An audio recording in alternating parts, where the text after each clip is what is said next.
अच्छा, West Indies के कारनामे किससे छिपे हैं? सबसे पहले तो मैं वेस्ट इंडीज और नेपाल के बीच जो दूसरा T20 खेला गया उसकी बात करूं उससे पहले मैं आप सभी से माफी मांगना चाहता हूं। पिछले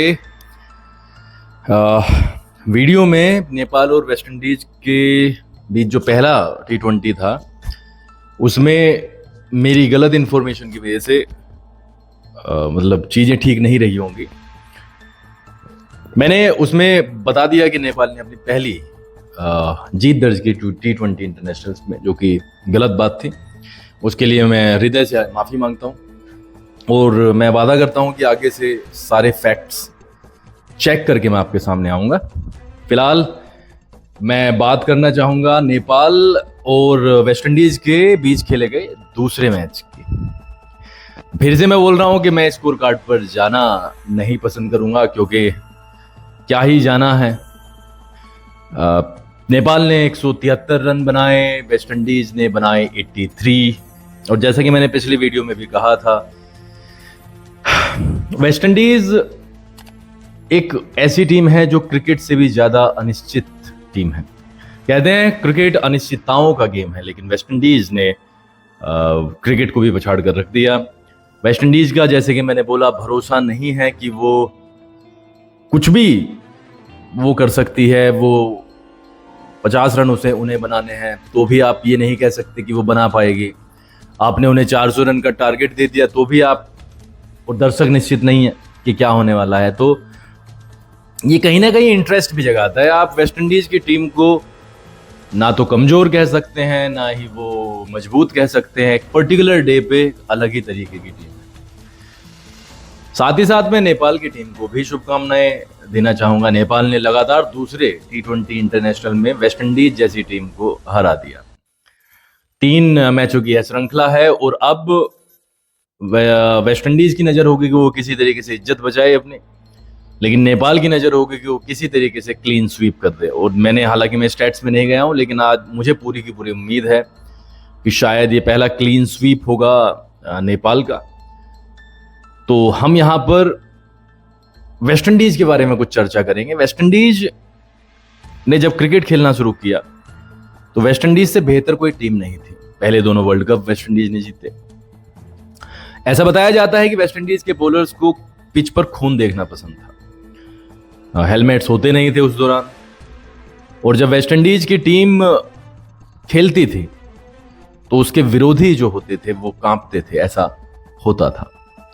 धीरे धीरे टाइम चेंज हुआ, क्रिकेट चेंज हुआ, और एक समय ऐसा आया जब वेस्ट इंडीज की टीम अपनी विध्वंसक बल्लेबाजी के लिए जानी जाने लगी, लेकिन अनिश्चितता हो गई। कोई निश्चित ऐसी चीज नहीं रही कि वो आज के मैच में चल ही जाएंगे। जैसे आप ऑस्ट्रेलिया को देखते हैं, भारत को देखते हैं, न्यूजीलैंड, इंग्लैंड को देखते हैं, वहां पर एक स्टेबिलिटी आपको मिलती है, लेकिन वेस्ट इंडीज की टीम में कोई स्टेबिलिटी नहीं। साथ ही बीच में कई सालों तक बोर्ड के साथ भी उनके पंगों की खबर सामने आई। वेस्ट इंडीज के प्लेयर्स का पंगा रहा, कन्फ्लिक्ट रहा बोर्ड के साथ में, और इसी के कारण उसके जो मेन स्ट्रीम में जो खिलाड़ी थे, क्रिस गेल जैसे खिलाड़ी, उन्होंने वेस्ट इंडीज के लिए कम खेला, लेकिन लीग्स उन्होंने दुनिया भर की खेली, और इसी के कारण वेस्ट इंडीज क्रिकेट डाउन आया है। आज स्थिति ये है कि हम, हालांकि कुछ लोग कह रहे हैं कि ये बी टीम जैसी है, बट वेस्ट इंडीज का क्रिकेट अगर बी टीम भी हम नेपाल के साथ में खिलाएं तो भी इतने बुरे प्रदर्शन की हम उम्मीद नहीं कर सकते हैं। हालांकि मैं ये बात को कह करके नेपाल की टीम से क्रेडिट नहीं छीनना चाहता हूं। उसने अच्छा क्रिकेट खेला। लगातार दूसरे मैच में कोई तुक्केबाजी नहीं होती है। लगातार दूसरे मैच में उसने एक इंटरनेशनल टीम को हरा दिया, जो कि अपने आप में नेपाल के लिए गर्व करने वाली बात है। लेकिन वेस्ट इंडीज के लिए मैं कहना चाहूंगा, वेस्ट इंडीज को सोचना होगा। देखो, वेस्ट इंडीज की टीम के खिलाड़ी ऐसे हैं जो मनोरंजन करते हैं, और अभी एक टूर्नामेंट में वो क्वालिफाई नहीं कर पाए थे, जिसके कारण बहुत सारे दर्शक, मैं भी जिसमें इंक्लूड था, तो कहीं ना कहीं मुझे लग रहा था कि वेस्ट इंडीज की टीम इस टूर्नामेंट में होनी चाहिए थी, क्योंकि वेस्ट इंडीज के जब मैच होते हैं एंटरटेनमेंट का लेवल बहुत ही अलग होता है। बट अनफॉर्चुनेटली अपनी गैर जिम्मेदाराना बैटिंग बॉलिंग की वजह से वो क्वालिफाई नहीं कर पाए थे, और अभी भी वो चीज़ें सुधरी नहीं है, वो चीज़ें बदली नहीं है। अभी भी वो चीज़ें चलती जा रही हैं और मुझे कोई अचंभा नहीं होगा कि आने वाले कुछ टूर्नामेंट्स में जो आ रहे हैं, शायद जो जिसमें क्वालिफिकेशन की जरूरत होती है, शायद वेस्ट इंडीज की टीम क्वालिफाई ना कर पाए इस स्तर पर। तो क्रिकेट बोर्ड को भी सोचना होगा, साथ ही साथ खिलाड़ियों को भी जिम्मेदारी लेनी होगी कि भैया ये करना क्या चाहते हो। देखो, छक्कों से मैच जीते जाते नहीं है।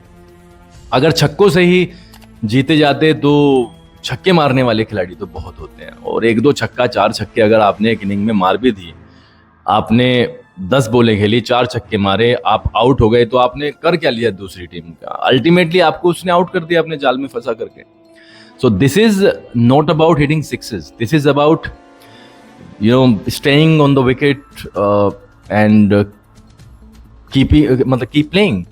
आप क्या करना चाहते हैं? आप आते हैं, बॉल को मार देते हैं, वो 6 रन के लिए चली जाती है, दर्शक खुश हो जाते हैं, आप अगली गेंद पर आउट हो जाते हैं, that's the end of the story.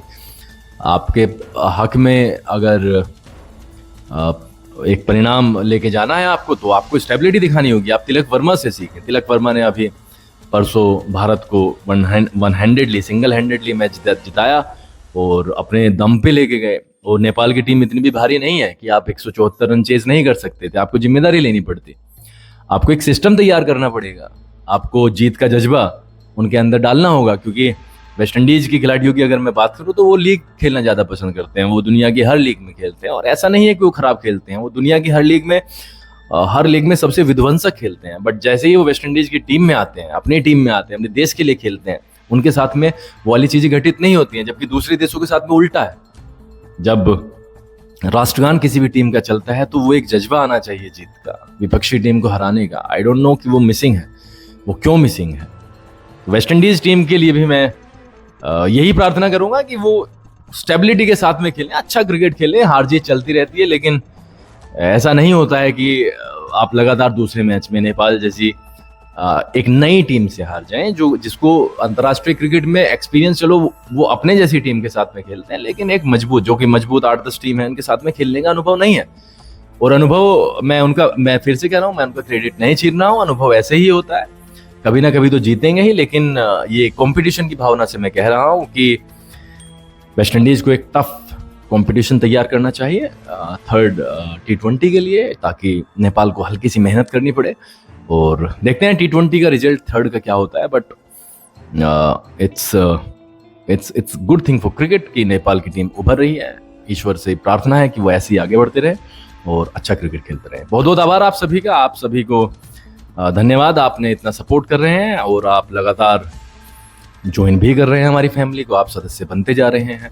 और लास्ट में मैं फिर से अपनी पिछली वाली वीडियो जो मैंने नेपाल वेस्ट इंडीज के मैच के ऊपर बनाई थी, उसके लिए माफ़ी मांगता हूं जो मिस इन्फॉर्मेशन मैंने आपको दी। आभार।